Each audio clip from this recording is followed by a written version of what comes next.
$12 million. That's how much the CIA spent trying to find a single Viet Cong base hidden deep in the Vietnamese jungle. Satellites, spy planes, electronic intercepts, agent networks, the most sophisticated surveillance apparatus ever built by mankind. And they found absolutely nothing. But then, a barefoot Aboriginal man from the Australian outback squatted down in the mud, pressed his fingers into a footprint that was 3 days old, and did what all that American technology could not. What you're about to hear is one of the most deliberately buried stories of the entire Vietnam War. A story the Pentagon classified. A story the CIA denied ever happened. A story the Australian government sealed for 50 years. Why? Because it proved something that Washington could never admit publicly. That their billion-dollar machines had been outperformed by tracking methods older than the wheel. Older than writing. Older than civilization itself. This is the story of David Nolan, codenamed the Stone Age Ghost, and the 72 hours that humiliated American intelligence and changed special operations forever. Stay with me until the end, because what happened after this discovery, the cover-up, the stolen credit, the classified files, that's where this story gets truly explosive.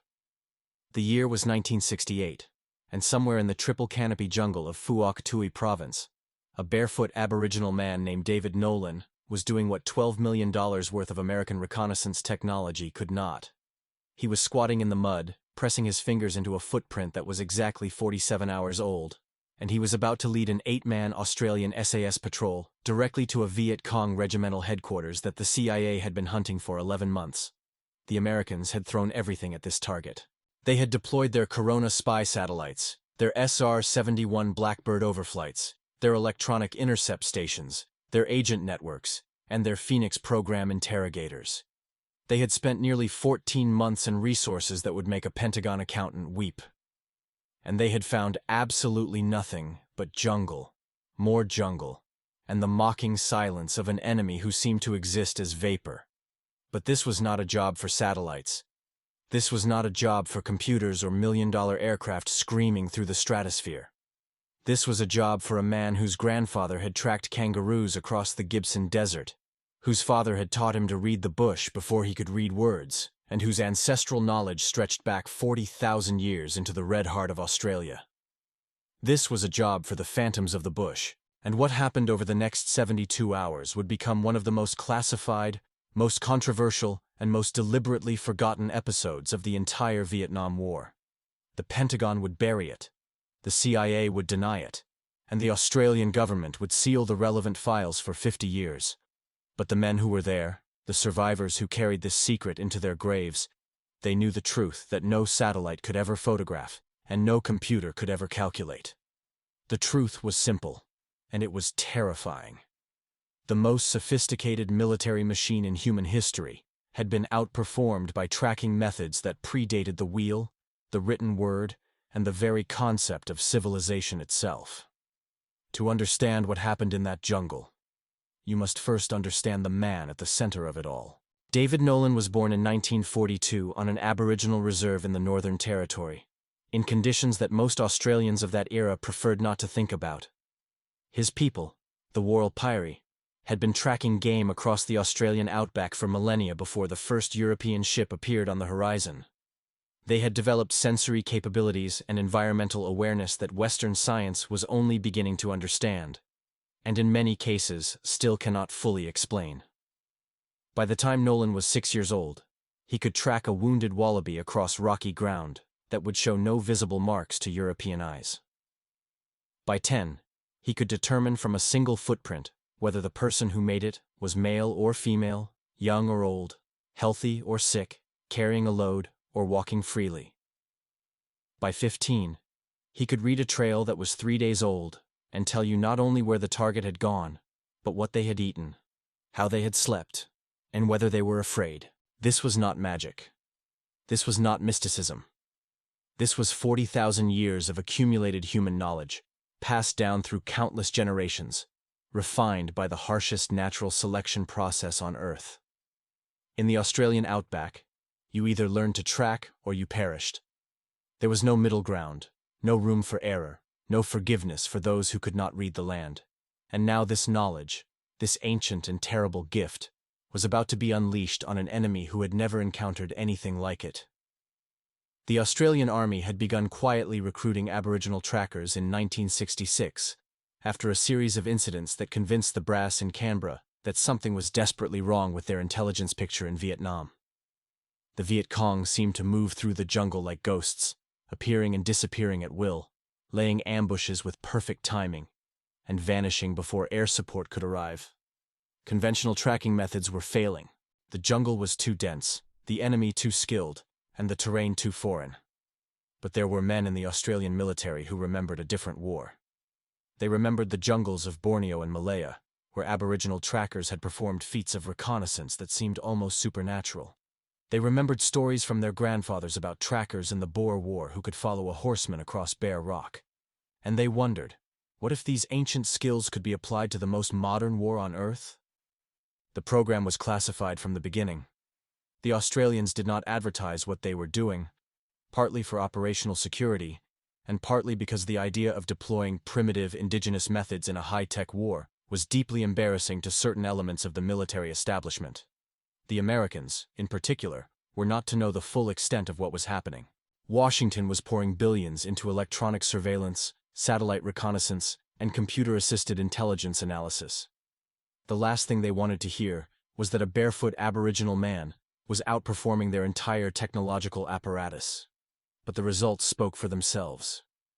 Within 6 months of the first Aboriginal trackers arriving in Vietnam, Australian SAS patrols were achieving kill ratios that defied statistical analysis.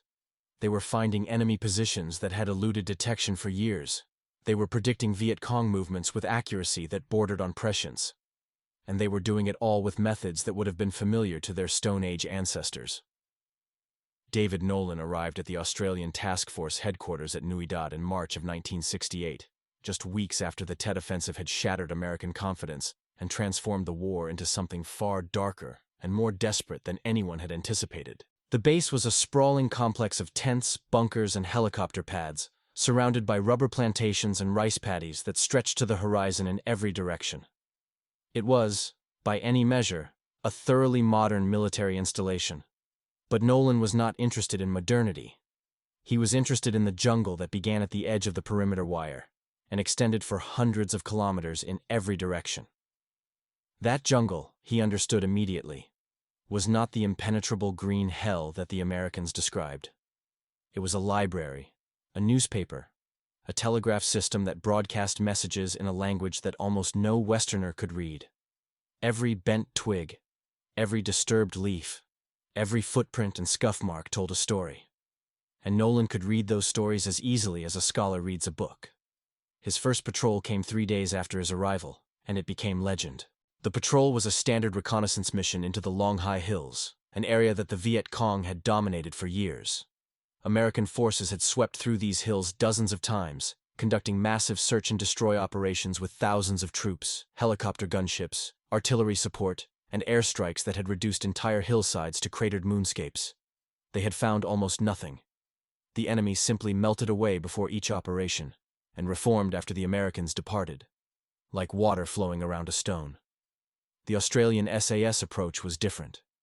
They did not bring thousands of troops. They did not bring artillery or airstrikes.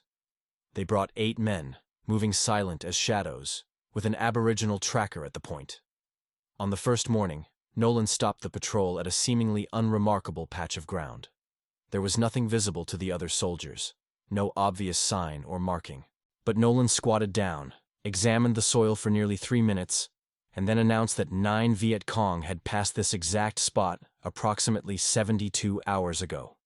They had been carrying heavy loads. One of them was injured, favoring his left leg. They were heading northeast, toward a ridgeline approximately 4 kilometers distant. The patrol commander, a veteran sergeant named Kevin Murphy, who had been fighting in Southeast Asia for nearly 4 years, was skeptical. He had seen tracking before, plenty of it. But this level of detail from a trail that was 3 days old and showed no visible marks? It seemed impossible. It seemed like guesswork, or worse, like the kind of mystical nonsense that had no place in a military operation. But Murphy was also a pragmatist. He had requested an Aboriginal tracker specifically because conventional methods were failing. And so he made a decision that would change the course of the patrol, and ultimately, the course of the war. He told Nolan to lead them northeast, toward the ridgeline. What happened over the next 48 hours would become the stuff of quiet legend in Australian special operations circles. Nolan led the patrol through terrain that should have been impenetrable, finding paths that were invisible to everyone else, avoiding booby traps that no one else could see, and tracking the enemy with an accuracy that seemed almost supernatural. He would stop at apparently random intervals, examine the ground, sniff the air, and then announce corrections to their course. Twice he detected enemy presence before anyone else saw or heard anything. On one occasion he stopped the patrol and pointed silently at a vine that crossed their path. The vine, upon closer examination, was attached to a cunningly concealed hand grenade. If the patrol had continued for 3 more steps, they would have triggered it. But the most remarkable moment came on the second afternoon, when Nolan suddenly froze and held up his hand for the patrol to halt. He stood motionless for nearly 5 minutes, his nostrils flaring, his eyes scanning the canopy above. Then he turned to Sergeant Murphy and spoke in a low whisper that would be recorded in the official after-action report. The tracker said that there were many people ahead, perhaps hundreds. He said they had been in that place for a long time, perhaps many months. He said there was cooking smoke and human waste, and the distinctive smell of weapons oil and rice storage. He said it was a big camp, a headquarters, not a temporary position. Murphy was stunned. They had been tracking what appeared to be a small supply party. Now Nolan was claiming that this trail led directly to a major enemy installation. If he was right, they had stumbled onto something that American intelligence had been hunting for nearly a year. If he was wrong, they were about to walk into an ambush that would eliminate their entire patrol. The decision to proceed was not taken lightly. Murphy consulted with his patrol members via hand signals, understanding that any spoken word could compromise their position. The unanimous verdict was to continue, but with extreme caution. They would approach to within observation distance, confirm or deny Nolan's assessment, and then extract to report their findings. What they found, 2 hours later, was almost beyond belief. Concealed beneath the jungle canopy, invisible from the air, undetectable by any electronic surveillance method known to man, was a Viet Cong regimental headquarters. The installation included underground bunkers, weapons storage facilities, a field hospital, training areas, and accommodation for what appeared to be between 500 and 800 personnel. It was one of the largest enemy positions ever discovered in Phuoc province, and it had been operating, completely undetected, for approximately 19 months. The patrol spent 6 hours in observation positions, photographing the installation, counting personnel, and mapping the defensive positions. They identified the command bunker, the communications center, and the primary access routes. They observed guard rotations, supply movements, and what appeared to be a training exercise for new recruits. They gathered more intelligence in a single afternoon than the CIA had accumulated in over a year. And then they melted back into the jungle, as silently as they had come, to deliver the news that would send shockwaves through the American intelligence community. But this was only the beginning of the story. What happened next would reveal the true depth of the American-Australian rivalry that simmered beneath the surface of the alliance, and the lengths to which the Pentagon would go to suppress evidence of their own failures. When the Australian report reached American headquarters in Saigon, the initial reaction was disbelief. The CIA station chief personally telephoned the Australian commander to question the accuracy of the intelligence. How, he demanded, had an 8-man patrol with no electronic equipment discovered what his entire apparatus had missed? The Australian commander, a blunt and unapologetic man named Colonel John Essex Clark, replied with words that would not be officially recorded, but which several witnesses later recounted. He said that his men had found the base because they still knew how to operate in the bush, unlike certain other forces he could mention. The Americans demanded to verify the intelligence independently. They dispatched a 12-man special forces team, equipped with the latest communications and surveillance equipment, to confirm the Australian findings. That team spent 3 days in the operational area and found nothing. They reported that the Australians must have been mistaken, that there was no major enemy installation in the specified location, and that the entire report should be disregarded. Colonel Essex Clark was furious. He requested permission to guide the American team directly to the target, using Nolan as the tracker. The request was denied by American headquarters, who cited quote 2 and quote 3. The real reason, as everyone involved understood perfectly well, was that Washington could not afford to have their failure confirmed so publicly. But Essex Clark was not a man who accepted defeat gracefully. He sent the patrol back in, with orders to gather evidence that could not be disputed. The second patrol, conducted in late April of 1968, would become even more legendary than the first. Nolan once again led an 8-man team through the jungle, following a different approach route to avoid the enemy's counter-surveillance measures. This time they did not merely observe the installation. They penetrated the outer perimeter. Moving in absolute silence, using techniques that Nolan had learned from his grandfather and refined through years of hunting in the Australian bush. The patrol slipped between guard positions and entered the camp itself. They photographed documents. They collected physical evidence, including weapons, ammunition, and medical supplies with Chinese markings. They even retrieved a North Vietnamese army officer's cap that had been left hanging on a branch, complete with insignia and documents tucked inside the liner. The evidence was incontrovertible. The Viet Cong regimental headquarters existed exactly where the Australians said it existed. The CIA's satellites and electronic intercepts and agent networks had all failed. And an Aboriginal tracker using methods that predated the Bronze Age had succeeded where $12 million of American technology had not. The aftermath of this discovery was as political as it was military. American headquarters initially attempted to claim credit for the intelligence, asserting that their own operations had contributed significantly to the Australian findings. When this claim was challenged, they shifted to a different strategy: classification.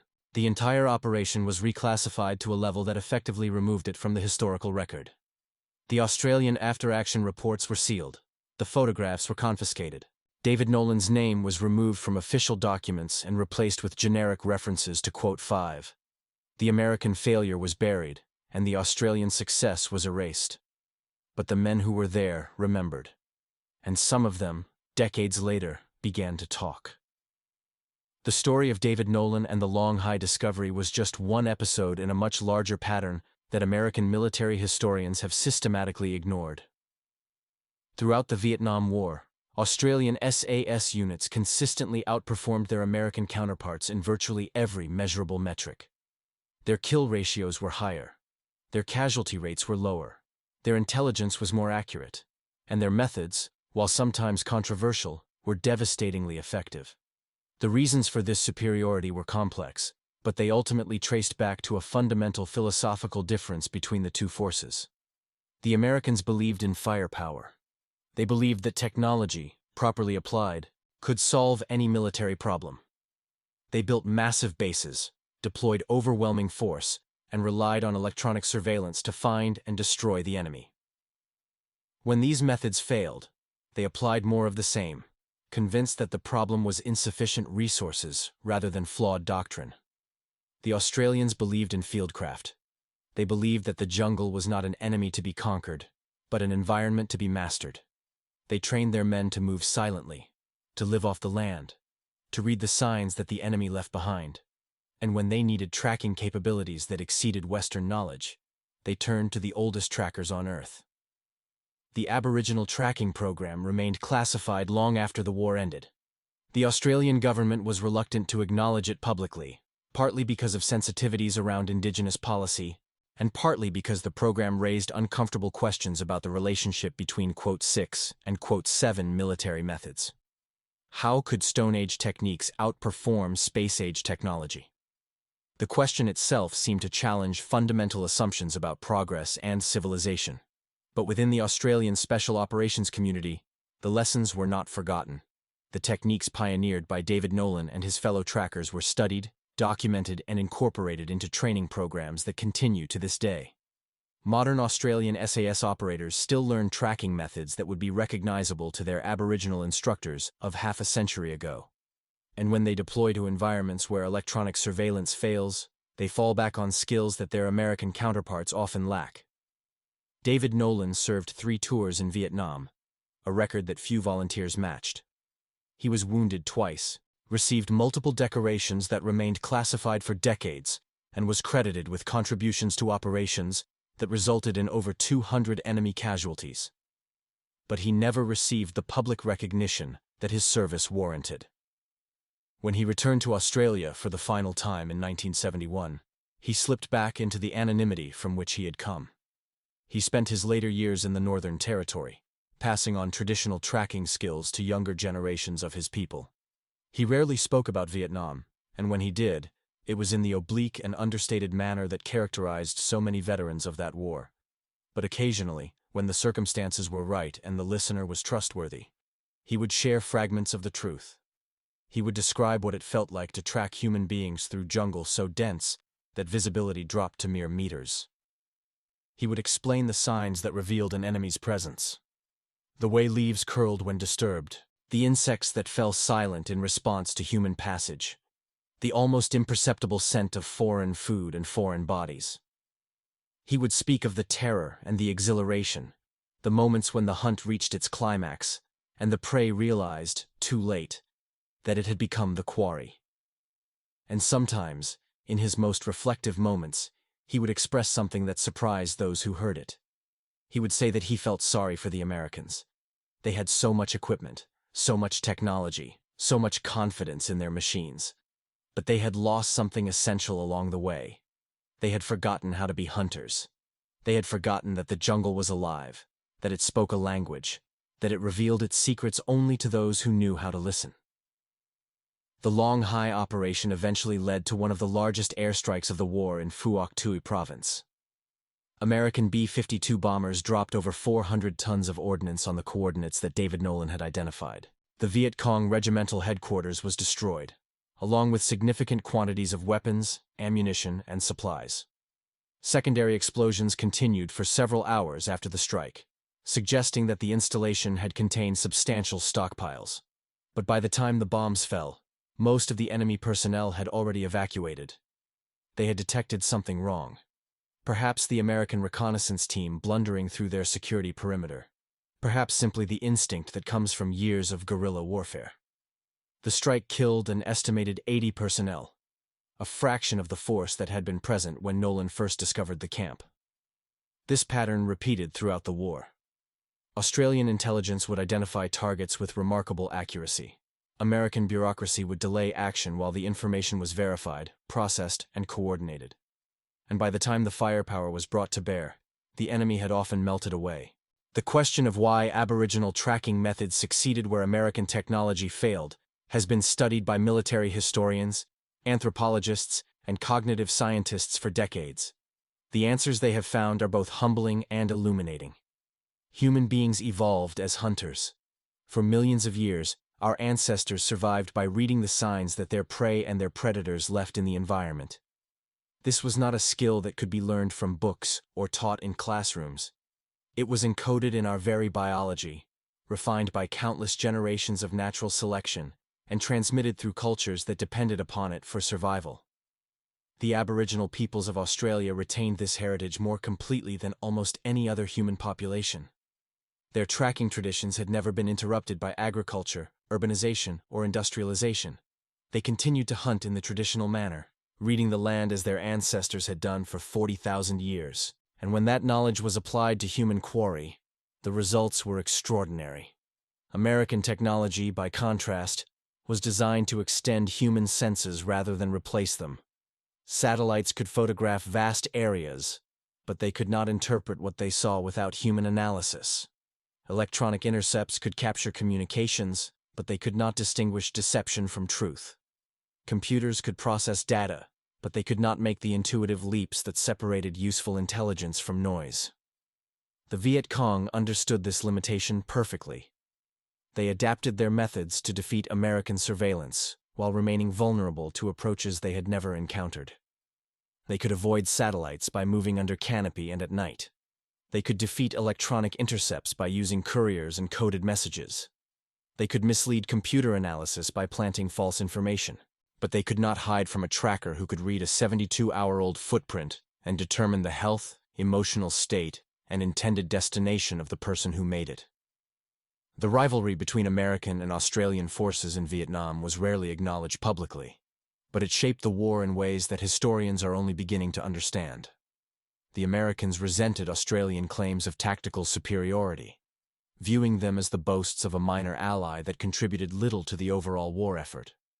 The Australians resented American arrogance and waste, watching with frustration as massive operations achieved nothing while their small patrols consistently delivered results. This tension came to a head on several occasions, most notably in the aftermath of the Long Hai discovery. When American headquarters attempted to classify the Australian intelligence and claim credit for subsequent operations, several Australian officers threatened to resign and go public with the full story. The matter was eventually resolved through a compromise that satisfied no one. The intelligence would be attributed to Allied sources, and no specific mention would be made of Aboriginal tracking methods. But the damage to the relationship was done. Australian commanders became increasingly reluctant to share sensitive intelligence with their American counterparts, fearing that it would be misused or stolen. American commanders became increasingly dismissive of Australian input, viewing it as irrelevant to the high-technology war they believed they were fighting. The alliance, which should have been strengthened by shared sacrifice, was instead corroded by professional jealousy and institutional pride. The legacy of the Aboriginal tracking program extended far beyond Vietnam.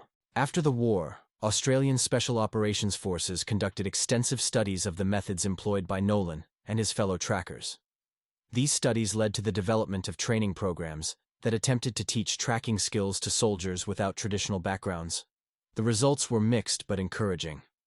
While no amount of training could fully replicate 40,000 years of cultural knowledge, selected individuals proved capable of developing tracking abilities that far exceeded conventional military standards.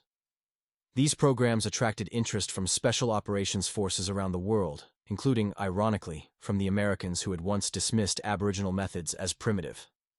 In the decades following Vietnam, U.S. Special Forces began incorporating tracking instruction into their training regiments, drawing on Australian expertise and, indirectly, on Aboriginal knowledge.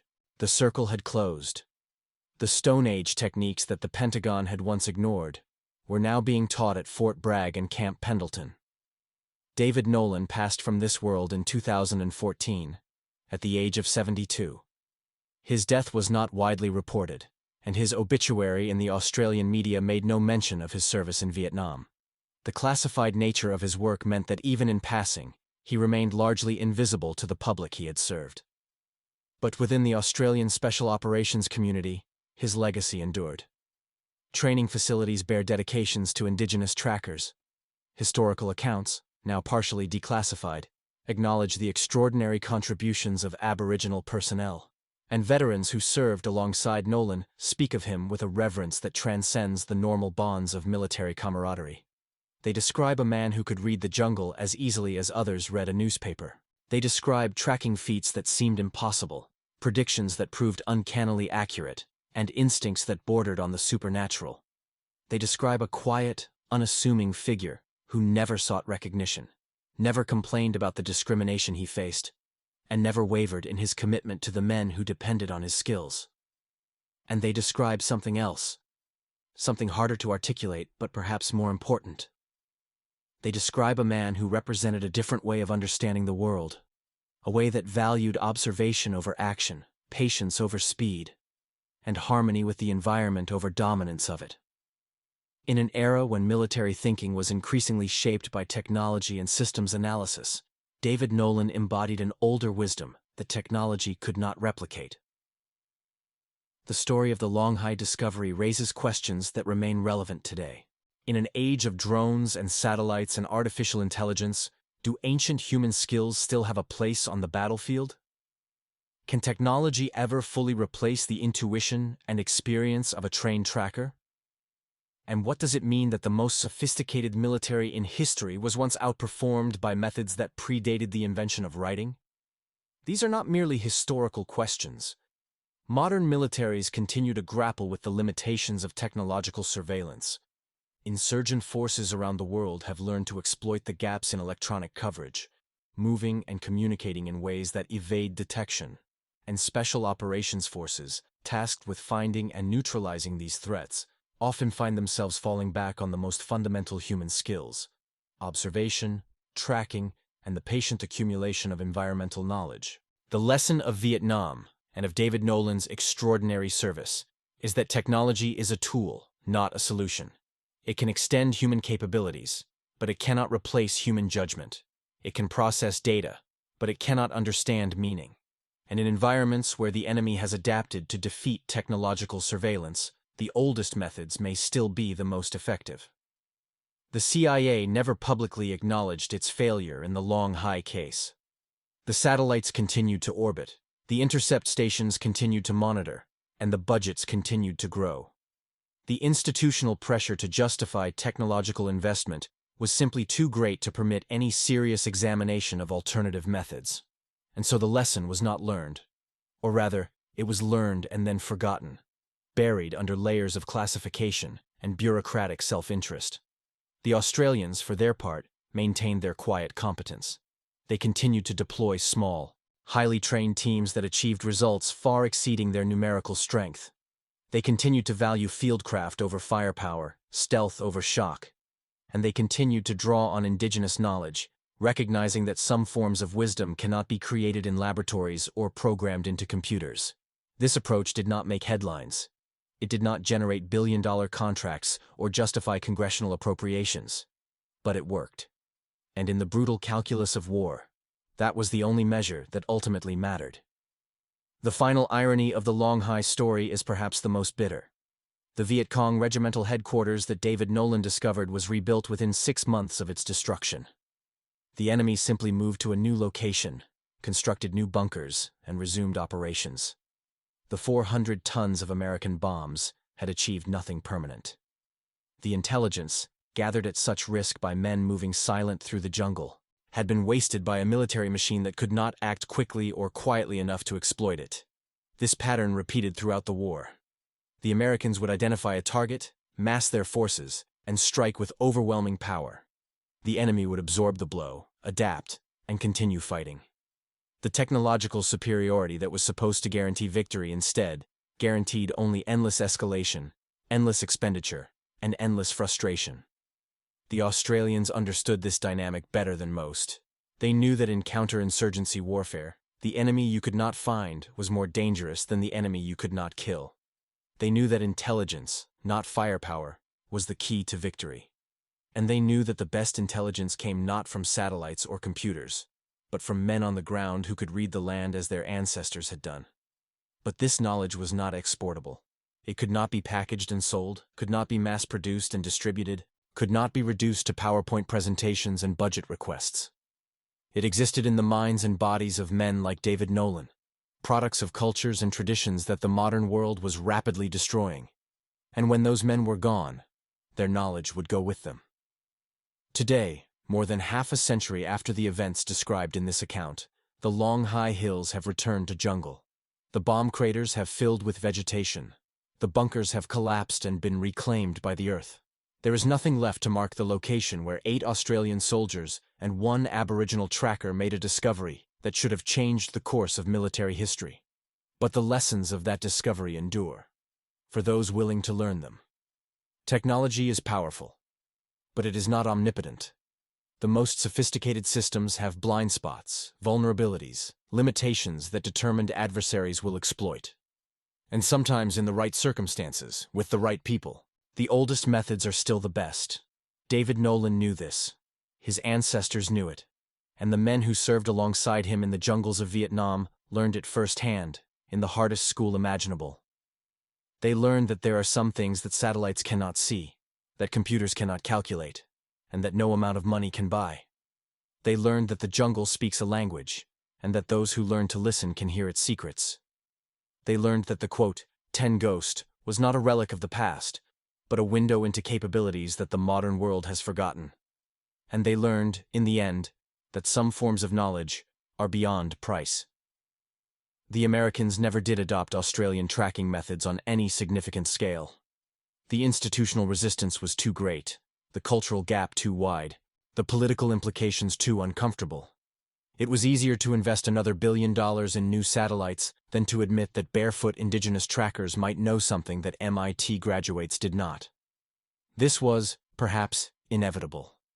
Large organizations rarely learn from small ones. Dominant cultures rarely borrow from those they consider inferior. And bureaucracies, above all, protect their budgets and their prerogatives against any evidence that might threaten either. But history has a way of teaching lessons that institutions refuse to learn.